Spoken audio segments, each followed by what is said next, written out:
प्राचीन भारत के एक छोटे से राज्य विजयगढ़ में राजा विक्रमादित्य का शासन था। वे अपनी प्रजा के लिए पिता तुल्य थे, जो हमेशा उनके सुख दुख में साथ खड़े रहते थे। लेकिन एक दिन एक रहस्यमयी खतरा उनके राज्य को हिलाकर रख देता है। यह कहानी राजा विक्रमादित्य, उनकी प्रजा और एक अनकहे रहस्य की है, जो न केवल उनके राज्य को बल्कि उनके दिलों को भी झकझोर देता है। राजदरबार में उत्सव का माहौल है। प्रजा के लिए मुफ्त अनाज और कपड़े बांटे जा रहे हैं। मेरी प्रजा मेरा परिवार है। आज का यह उत्सव हमारी एकता का प्रतीक है। गोपाल, क्या प्रजा खुश है? महाराज, आपकी कृपा से हमारा हर घर रोशन है, लेकिन कुछ गांवों में फसल खराब होने की खबर है। विक्रम, मुझे कुछ अजीब सा लग रहा है। रात को मैंने सपने में एक काला साया देखा जो हमारे राज्य को निगल रहा था। तभी एक सैनिक दौड़ता हुआ आता है। महाराज, सीमा पर एक अनजान खतरा मंडरा रहा है। गांवों में लोग गायब हो रहे हैं। महाराज, मैंने गांवों में सैनिक भेजे हैं।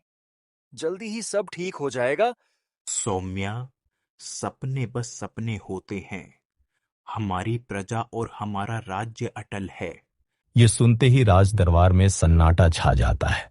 गांव में डर का माहौल है। लोग अपने घरों में छिपे हैं। गोपाल अपनी बेटी राधा से बात कर रहा है। बाबा, लोग कह रहे हैं कि कोई भूत प्रेत गांव में घूम रहा है। रात को चीखें सुनाई देती हैं। बेटी, डर मत। महाराज हमारी रक्षा करेंगे। मैं सुबह दरबार जाऊंगा और सब बताऊंगा। गोपाल, मेरे भाई को रात में कोई ले गया। कोई नहीं जानता कहाँ। बाबा, अगर महाराज को कुछ हुआ तो हमारा क्या होगा?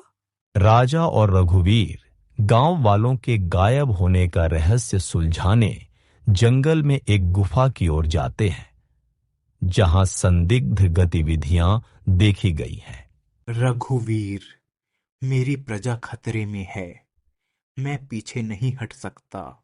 महाराज, ये जगह खतरनाक है। हमें सावधान रहना होगा। राजा विक्रमादित्य, तुम्हारी हिम्मत की दाद देता हूं, लेकिन तुम मेरे रहस्य को नहीं सुलझा सकते। तू कौन है? मेरी प्रजा को क्यों सता रहा है? सब कुछ समय पर पता चलेगा राजा, लेकिन अगर तुमने मेरा पीछा किया तो तुम्हारा राज्य खत्म हो जाएगा। वह व्यक्ति धुएं की तरह गायब हो जाता है। राजा और रघुवीर स्तब्ध रह जाते हैं। राजा दरबार में लौटता है और प्रजा को आश्वासन देता है, लेकिन तभी गोपाल एक चौंकाने वाली खबर लाता है। महाराज, मुझे कुछ कागजात मिले हैं। कोई आपके खिलाफ साजिश रच रहा है। ये कागजात कहते हैं कि आपके विश्वास पात्र ही आपके दुश्मन हैं। विक्रम, क्या ये सच है? क्या रघुवीर? रानी, आप मुझ पर शक कर रही हैं। मैंने अपनी जिंदगी महाराज की सेवा में दी है। शांत रहो रघुवीर। गोपाल, ये कागजात कहाँ मिले? गुफा के पास महाराज। राजा का मन बेचैन हो जाता है। क्या उसका सबसे करीबी सेनापति विश्वासघात कर रहा है? राजा और रघुवीर गुफा में फिर जाते हैं। वहां उन्हें गांव वाले बंधक बनाए गए मिलते हैं। तभी रहस्यमयी व्यक्ति फिर प्रकट होता है। राजा, तुम हार चुके हो। तुम्हारा सेनापति मेरा साथी है। रघुवीर, क्या ये सच है? महाराज, मुझे माफ करे। मेरे परिवार को इसने बंधक बनाया था। मैं मजबूर था। ये झूठ है। मैंने रघुवीर को इस आदमी के साथ बात करते सुना। उसने आपको धोखा दिया।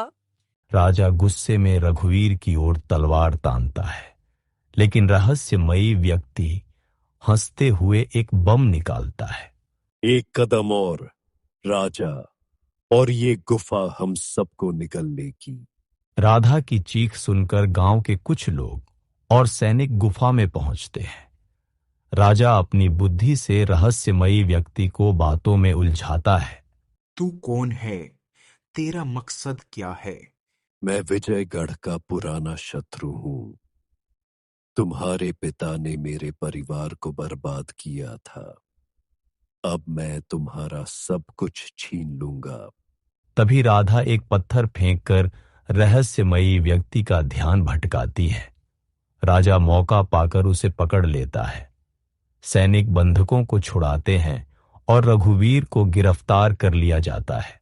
मेरी प्रजा, आज हमने एक बड़े खतरे को हराया, लेकिन ये जीत राधा की हिम्मत और आप सबके विश्वास की है।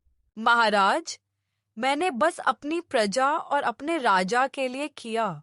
तुमने हमें सिखाया कि सच्चाई और हिम्मत से कोई भी मुश्किल हार सकती है। राजा राधा को सम्मानित करता है और गांव वालों के लिए नई योजनाएं शुरू करता है। आज से विजयगढ़ में हर बच्चे को पढ़ाई और हर किसान को सहायता मिलेगी। राधा, तुम मेरे दरबार में सलाहकार बनोगी। महाराज, ये मेरा सौभाग्य है। मेरी बेटी ने मेरा सिर ऊंचा कर दिया।